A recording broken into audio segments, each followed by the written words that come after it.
Şudur Uygur xalqiga qadrlansin ona til bugun.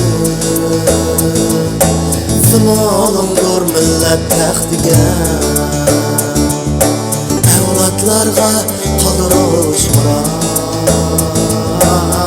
Unutmagan burchingga abad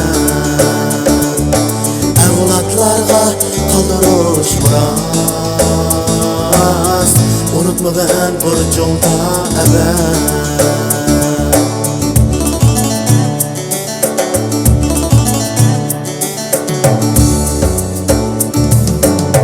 Anlatıldım ayrılgan millet, sözleyilmez mengü hakikat.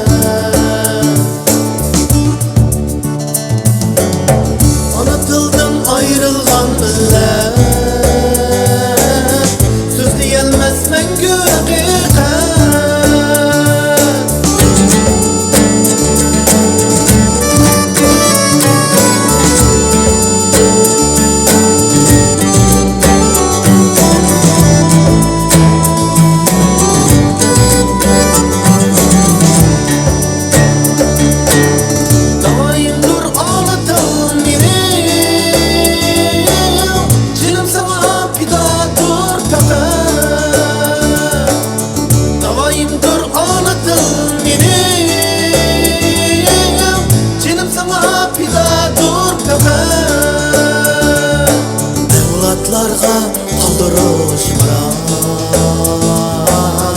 Unutmagan burchingga abad evlatlarga qoldirish miros. Unutmagan burchingga abad.